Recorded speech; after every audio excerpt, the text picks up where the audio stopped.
little heavy because there's a frozen ice pack in there. We want the ice pack back out. That keeps it fresh. We'll tell you how to do that at the best time. Okay? All right. Now, we will be loading our buses somewhere between around 10 o'clock, maybe a little bit after. And there's the small buses that are right out, you can see them right through there, okay, on the opposite side of it. Usually people gather a little before 10 right out here in this little area right out here, and then we get ready, load those down the river. Now, there's one last thing that you need to know. The only access, have you been up the canyon by boat? No. Okay, the only access to that, no. No, I guess we haven't. Okay, the only access to that canyon is by boat. And it's quite primitive. Now, the facilities are very limited. Got me? Yeah. So before you load our buses, a little sign right up there. Good. Go back and use the restroom. Okay? All right, and we'll see you after about 10 minutes. Okay, great. All right. Thanks. You're almost as long as I am. How long you been here? I moved here at 61. Oh, did you? Yeah.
If you are not careful, you're going to wind up skateboarding down this road without benefit of a skateboard.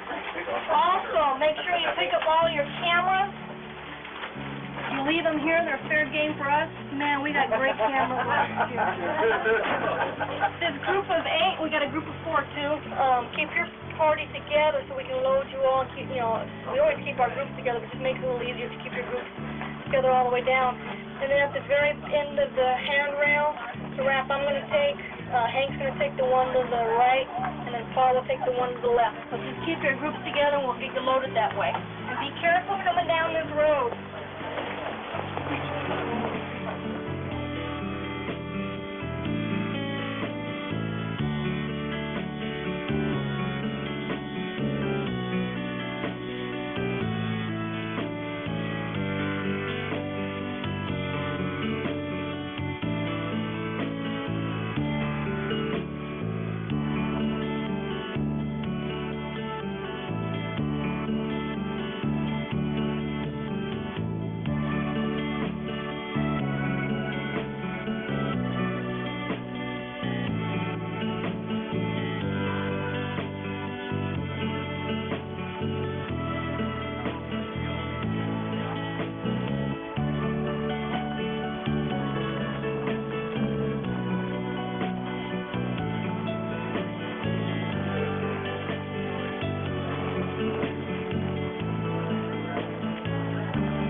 Unimpeded by anything, and then they were having their construction going on, so it was still coming to use for diversion. There was this constant flow of water. How fast can the raft go? How fast can the raft go? We're about as slow as a turtle. Now, we're designed for sightseeing, not speed.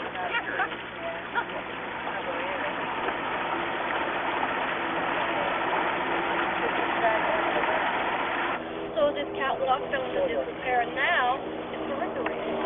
Big blackbird, you see one right there? Big blackbird, that's a cormorant.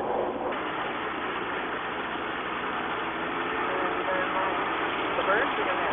The birds?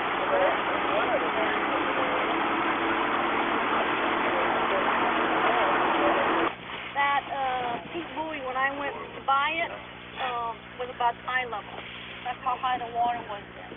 Colorado River really fluctuates as it comes out of the dam. So there have been some times when you go right through the middle of the river, typically coming upriver, there have been a few times when the cable has barely cleared the handles here. So the water has raised that much. But I'll tell you a little later when we get downriver a little more about why it does that. But take a look at this area first. Over to the right on the Nevada side, that's one of the side canyons that they filled with rock and debris. You see all of that loose. That was a side canyon. Now it is, completely filled. It looks like it's, all the way to the top. Yeah. As long as you're away from the current. What are they doing? Here in just a minute. Anyway, when the surveyors originally came down here, they found that. They did some digging in there, and they opened it.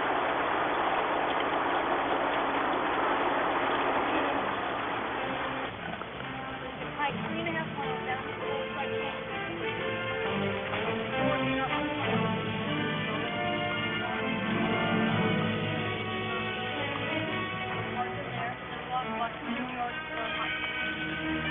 big small waterfall on the other side of that white mineral, looking at all the algae and mosses and stuff.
after this palm trees aren't made for the desert. They were about 10,000 years ago, but not now.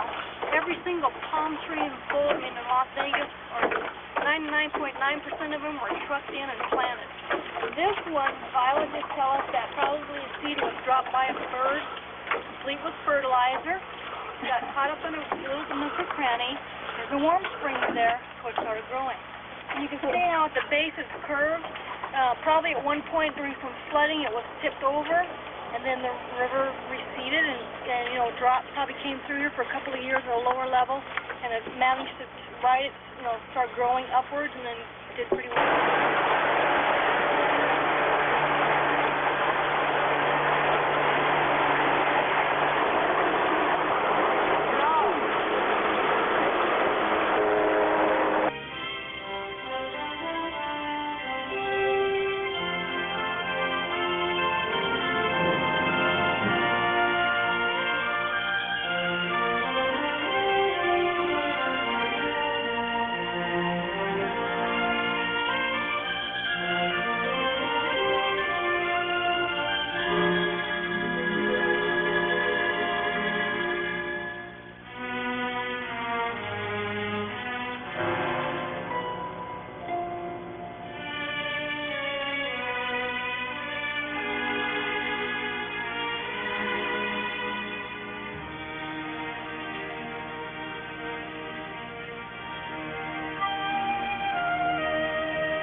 over his field, drop his ashes out there.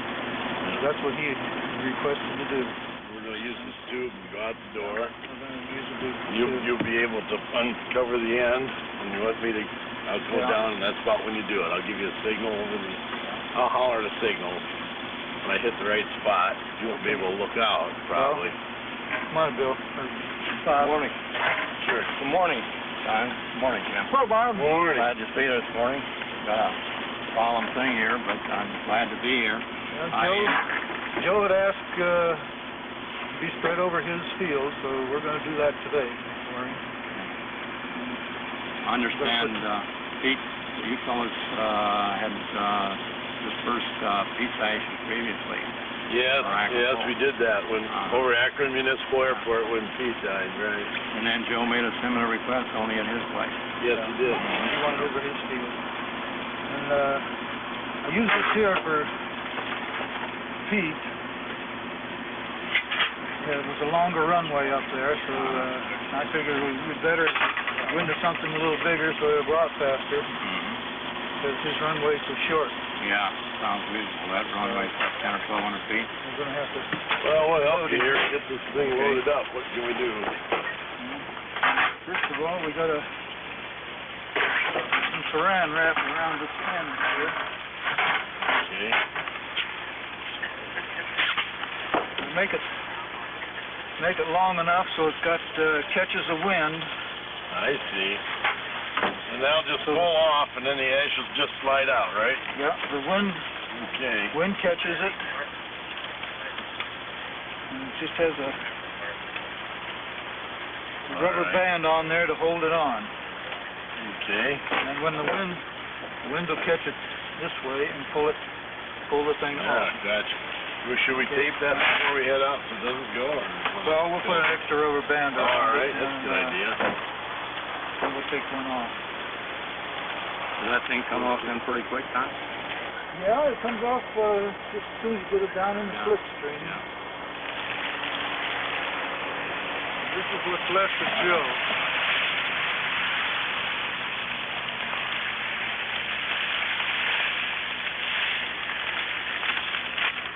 I don't like doing this, but Joe asked for it, so...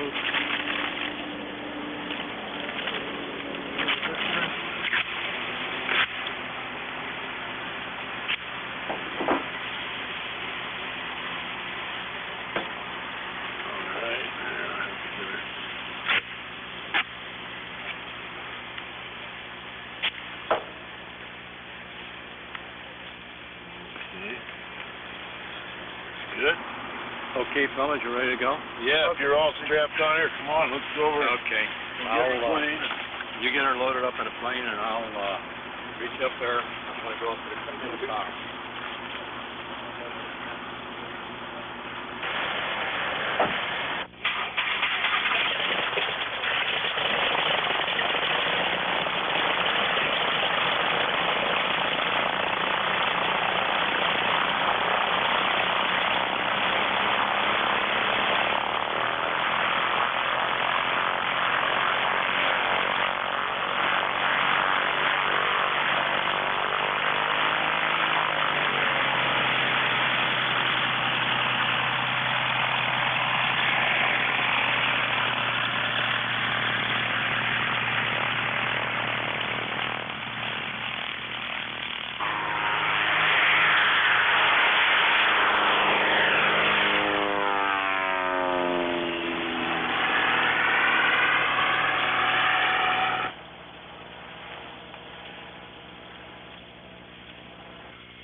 I was little, but my dad used to say, now when I die, I want 4 old men to take me up on the hill and bury me.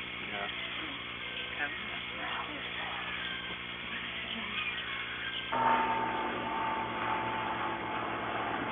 Letting me be here today. I appreciate the invitation. I appreciate you being here, and him too.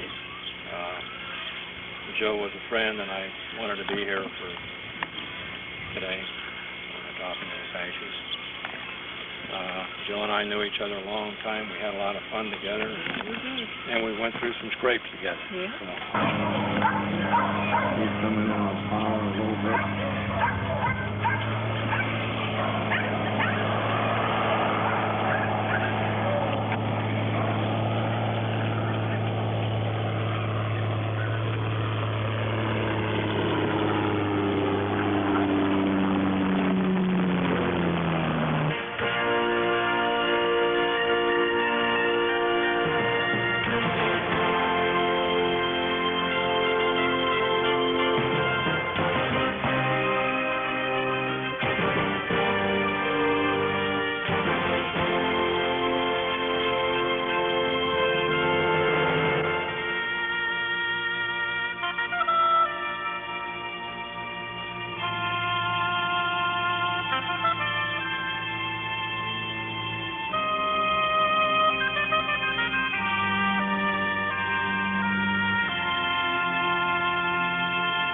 why all these airplanes are here. The reason these airplanes are here is because Joe Markle loved airplanes. And he would see an airplane that was a decent buy, and he'd bring it in here, and he'd fly it until it didn't fly anymore, and then he'd park the airplane, and he was going to fix them all. That's what happened. And he just didn't have enough time left to fix them all. And the man loved airplanes. He once told me a story that he showed me a picture of an airplane in a magazine, and I said, Joe, that is the ugliest airplane I ever saw. And he said, that airplane's not ugly. I said, that airplane's ugly, Joe. He says, he says, I'm just like Will Rogers. I never saw an airplane I didn't love. So I guess that's the story about Joe. This here was the first airplane that I ever flew. When I first started flying at Akron Aviation. It's got a good climb on it, run good, and I'd like to see it go again. It'll go again. Well, this aircraft's a little bit unique, too. This is the only year that they had the backwind and the 150, isn't it, Larry? And also it retained the manual flaps, which I like real well. Well, I'm not sure about it being the only year because they The only year with the square tail. This was the first year, I think. Yeah, first year, and then it also had the square tail. Yeah, right. Yeah. That's correct. That's the only year that it has the square tail and the back window. That's correct. And they do fly nice. It's a nice Oh, well, aircraft. we all learned to fly in those airplanes. I learned to fly in them. I tested in those airplanes. I didn't. I Cub, man. got Cub, way checked out back once. there, yeah. I learned to fly in Cubs. You know, then I get checked out in those. He's got one in the barn that I learned to fly in, but I didn't have any radio, so I had to use one of these to take the test with. The first time I got in an airplane that had a wheel in it, I started looking for turn signals. Well, I'm going to tell you something. When I was used to a stick. When I had my forced landing in North Carolina, I found out there's something really missing on airplanes. It's horns, because people on the ground can't hear you coming. Need a horn, let them know you're coming. Yeah. Especially when that motor quits, huh? Oh, boy, I tell you, it gets warm in there. That was the horn. That's a panic button. Is that what that is? Well, it must have been a panic. I tore the wings off of it.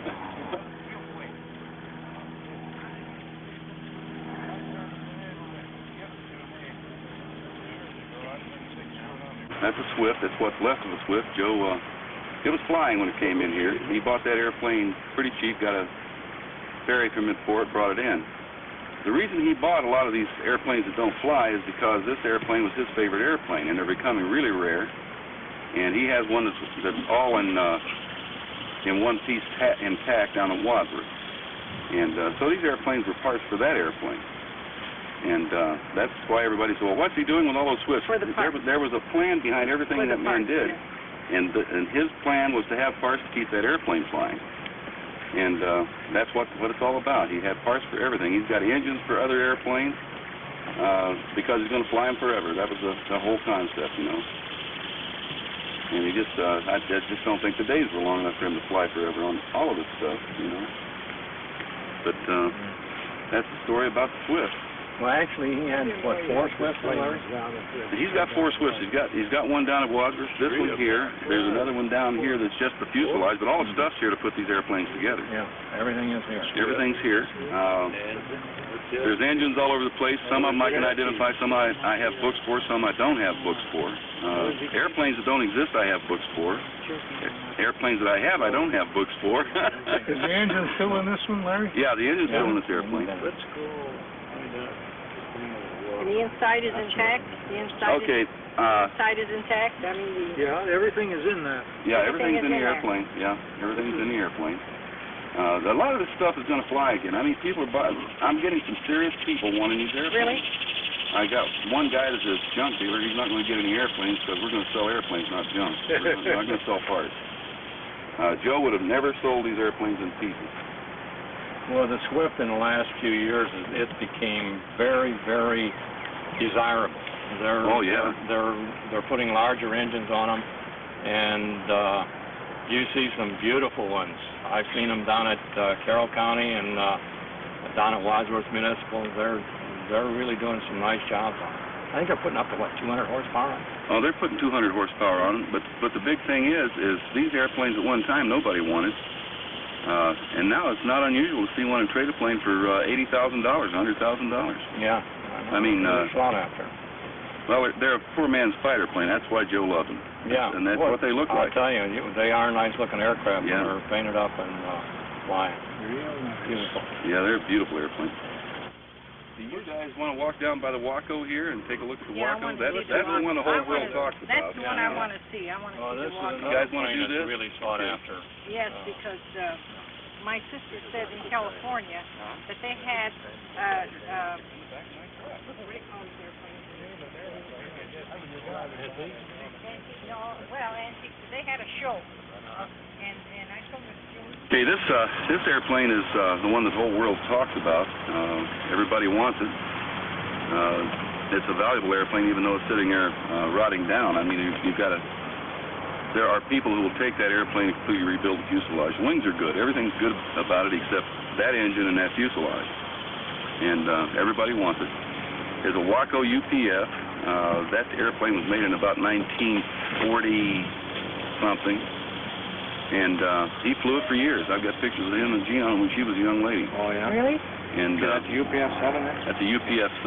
Yeah. You know. And the wings are in the barn. They're in perfect condition as far as I can determine. The airplane's sitting out here, and I've got all the papers on it. Everything's there. I searched and searched and searched till I found those papers. I mean, I guess the way I met Joe was I tried to buy that airplane, and I came out, and Gene was a little younger back then. It was like 25 years ago. And at the time, the airplane sold for about $15,000 new. And so I was standing on the back porch, and I told her that I'd give $8,000 to that airplane. She just got real adamant about it. That was her airplane. She got real adamant about it. She says, no money in the world to buy that airplane. So I said, well, I'll just stay around and see Joe. So Joe came in, and he got a little bit adamant about it. He didn't know who I was. And he says, I don't want to sell that airplane.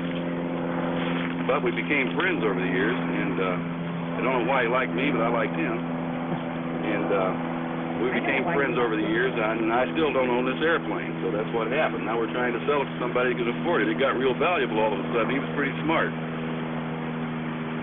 So that's the story about the Waco. Yeah, well, they're really unusual, and there's a lot of people interested in them now. In fact, Joe and I had a mutual acquaintance that had one that he would like to restore, and he would like to get in touch with you in regard to buying this aircraft. Well, we're taking bids on the airplane. Anybody who's interested in this airplane can send me a bid, and we'll certainly consider it. Okay. I'll sure let him know. But if it's real cheap, I'm going to buy this airplane yet. Yeah. But we're going. Valuable they are, they are. Someone took target practice on that windshield. Well, we have a neighbor who's real good with a pistol, and he shot holes in a couple of things, but can't hurt that one much as long as it stay out of the sheet metal. Been out of Joe flew all four of the Swiss in. No, he didn't really. No, he flew in 3 of them. I think this is the one that's sitting up there. He flew in. The one that's down here beside that Luscombe fuselage is just parts. He bought that, I think the receipt on was $160 or something, you know. But then he took stuff off of it. That one had landing gears too. He took some stuff off that. Well, that's another 220 Continental. That one's even got the exhaust ring on it. Yeah. The exhaust ring's worth more than the engine is. It's yeah, we're going to need to get that dug out. I don't know if it's all good or not. Stir up the water and tell what kind of it is. Well, the bottom of it, I think, is up in the barn. I found the other half of that. Yeah, that's Continental. That's a Continental. You can find it probably better in the winter time. 220, I believe. See, you find stuff you don't even know's around. Well, I'll tell you, just And keep they'll digging. keep finding a lot of good. What's that? Yeah, they'll keep finding it too. Well, every day I come out here and I think, well, we're going to get the barn cleaned out, and I've worked out here all day yesterday. Now I'm back out here today. I'm going to clean the barn out today. Me and the kid's supposed to show up and help me, and we're going to get the barn cleaned out, I think. Did you get any of those champ fuselages out of the barn? Yeah, we've got one sitting out there right now, the wings out there. Yeah. But yeah, there's all kinds of well, there's not as much as everybody thinks. This one guy that called me called me last night about coming in here today to look at the planes. He told him the airport manager says, oh, he had hundreds of airplanes. Well, he didn't have hundreds of airplanes, but he had a lot of airplane stuff, you know. And I heard there was an estimate that Joe had 33 airplanes. Is this I pretty counted, ballpark? well, no, but here's the whole thing. I counted 29 fuselages at one time. Yeah. But there's a lot of fuselages and not a lot of wings. So I guess maybe I started a rumor, but there's not nearly as many airplanes here as I thought. We probably got, let's see, 1, 2, 3, 4, maybe five airplanes here that can be called airplanes, and then a whole bunch of parts, you know. Yeah. But there's still a lot of stuff here for one little guy to collect. Are the wings and everything for the Luscombe here?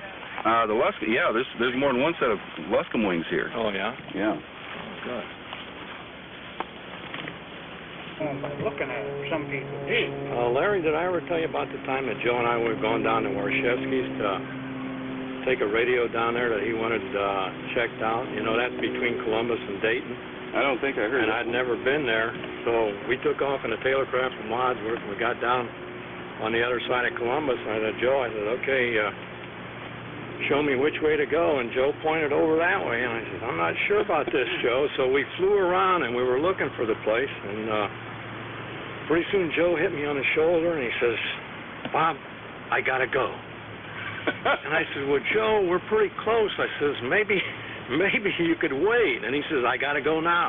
Oh, my goodness. So I took and I radioed Columbus South, and they came back, and I told them when I was going to land there. And Joe says, Bob, land over there. And I said, that looks like a private airfield, Joe. And I said, look at the map.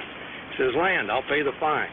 So I called Columbus South, canceled all of our plans to land there, and we went into this airport, landed in a Taylorcraft, and I looked, and there was a hangar about 3,000 feet in front of us, and the runway was 6,000 feet long. Oh, my goodness. It was John Galba's private jet port. And that's where we landed, and they called that Darby Dan. When we departed there, we went over Darbyville, and John Galba owned it was like thousands of acres there. But now, Joe told me that story, but he didn't tell me why he had to land there. He did, no.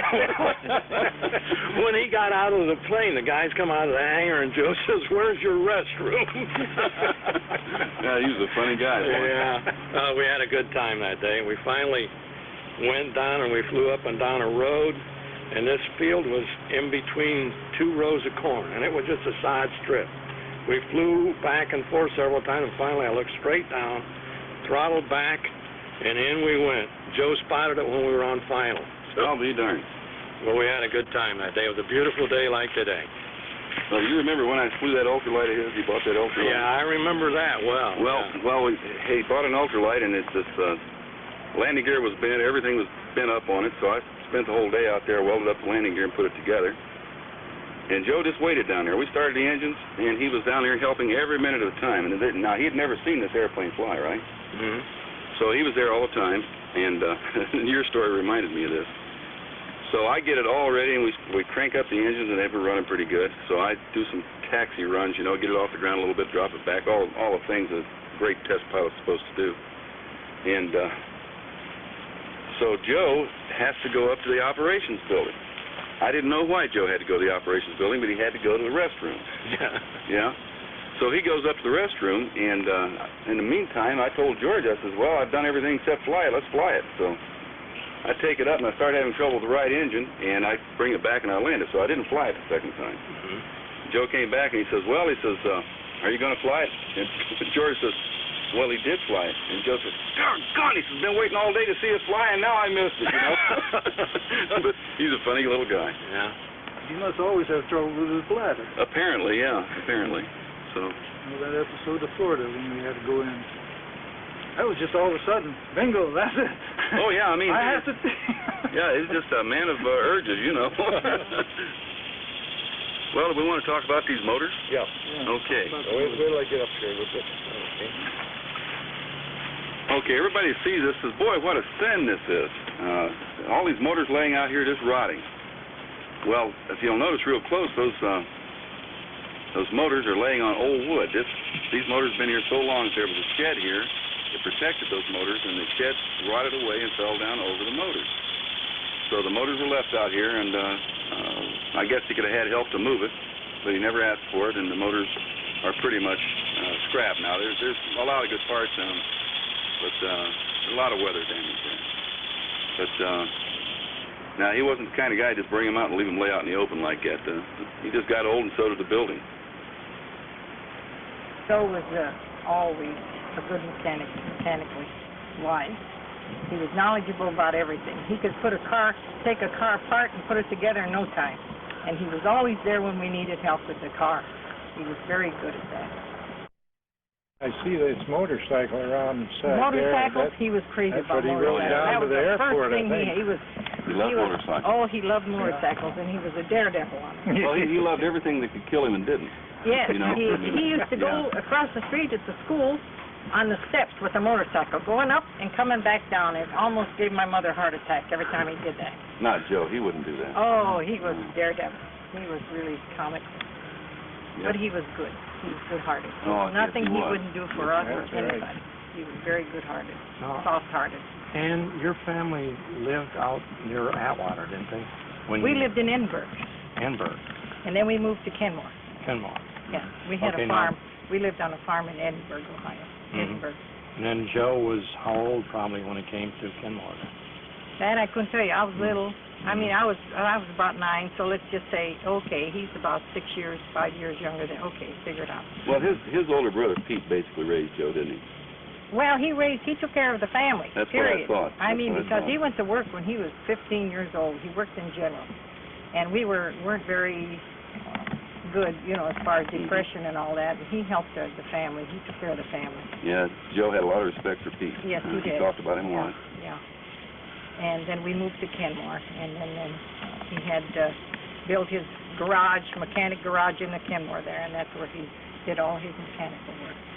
You know, you don't realize, see, I'm the guy that's going through all the papers and stuff, and you don't realize how little you know about the people you've known forever. And I learned a lot about Joe. And he was a great mechanic. He was, Oh, yeah. some guy, I mentioned it down at the airport, some guy was looking at one of the airplanes, and I said, well, Joe kept this airplane in good shape. And this guy says, you mean he wrenched on his own airplane? I said, yeah. He's probably a better mechanic than most of the other mechanics I know. Certainly. So, in other words, I'm afraid to fly it if somebody else wrenched on it. I'd fly anything that Joe ever wrenched on, and that's how I felt about him. But I have a letter from Harry Truman that I found in his papers. For Joe? Really?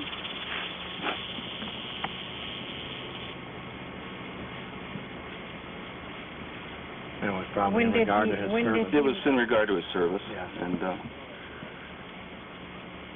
it's sort of a form letter. I would imagine other people got it, but still, he thought that was yes, important. I ran across that. I think I gave it to Jean. Well, I have that paper now, and it's Yeah. signed Harry S. Truman. Yes, and, yes, yeah, I gave that it's letter in to regard Jean, to yeah. his service with the country. Right. And I think if he ever wanted to be remembered, that's what he talked about most when he got older. And I guess if he wanted to be remembered for anything, it would be the service to the country in his airplanes. True. Okay, now you know that Joe got the Bronze Star, right? Yes. Yeah. And I think, if I'm not mistaken, that he got the Bronze Star. He captured a German barehanded. He had I didn't know all the he details. did. I didn't know all That's the the details, but story. I did hear. And I he did didn't hear kill that. a guy, and he I'll tell you the story Right, about yeah, this. yeah. I'll tell you the I story heard that about later. this. I heard that later. Joe, well, it's sort of Joe captured this guy. I mean, the guy just basically gave up to Joe. Okay, so it wasn't something where he tried to get away from Joe, and Joe ran him down and grabbed his leg, but the guy really didn't try to hurt Joe, so Joe sort of liked him right off the bat, you know. So he takes him in, and his CO says, we don't have any space for prisoners, and you take this man out and shoot him. And Joe says, I'm not going to go out and shoot this guy. He says, that's not war, that's murder. And the guy says, take him and shoot him. And he says, I'm not going to shoot him. He says, I'll testify that you told me to shoot him. He says, okay, then he's your German. Joe told me, I just cracked up. He says, then he's your German. And he says, what do you mean he's my German? He says, when this German goes to the restroom, you take him to the restroom. When this German goes to sleep, you tie him to you because he's your German. And if that German gets away, you're going to go to prison. He says, and when we find somebody that you can give that German to, you will give that German to somebody. But until then, he's your German, and you didn't want to shoot him, so he's yours. You're responsible for him. Joe said, everywhere this guy went for about 2.5 weeks, he was with him. He took him to eat. He took him to bed. He said, I tied him up to the bed. He said, he says, but he was my German, and he says, and the captain told me, he says, I'm going to see to it that you're going to go to jail. That was Joe. But he'd tell that story, and I just absolutely cracked up. Don really took care of Joe in the later years here when he was sick. After the accident, he took him to the hospital, and you were really a true friend to him, Don. Well, Joe was my best friend, and I'd been away for a while. And I come back, and I went to the airport and asked him if Joe was around. He said, no, Joe hasn't been here for 5 days. So I said, well, anybody check on him? He said, no, nobody checked on him. He won't let anybody in anyway. So I come on up here to the house and knocked on the door. I could hear something inside, but he didn't come to the door. I started to leave, and I thought, well, there's something wrong. But Joe didn't get to the airport in 5 days' time. I went back up, and I kicked the door in, and there he was laying in there. He hadn't eaten for 3 days, and he's been down on his back for 5 days. He'd hardly moved. So I told him I'd take him to the hospital, and you know, he wouldn't go to the hospital. I know Joe was like that. So I started feeding him. I fed him for 2 weeks up here, and he never got any better. So finally, I told him, I said, Joe, I said, tomorrow you're going to the hospital. That's it. I said, I'll take you up to Vet's Hospital. So next day I come out and got him, loaded him in the car, got him up to Brecksville. And they said he was too bad for him to handle up there. We'd have to call an ambulance and get him over to Wade Park. And I told him, forget the ambulance. I said, help me get him in the car. By the time the ambulance gets here, I can have him at Wade Park. So I took him up there, and he was in there about over 4 months. And they got him out. And then he had the motorcycle accident, and he was back in at Wade Park again. I says, boy, Joe, I says, you lead just a special life. You can't say anything else, but it's special. Somebody was looking after him. Because of all the crashes that he's had with his airplanes and the motorcycle and that sick bout he had. I said, Joe, I said, you're something special. So this last time, well, he didn't want to go. And she kept him here and tried to treat him, and he was getting worse all the time. So finally we got him up to the hospital again. And that was the last time for that. He went in at around 10 o'clock that night. The next morning they called her, and they had him on life support. And that day, well, 3 o'clock, he died. There was the best man, I believe, that walked around here. That's what I think of Joe's life.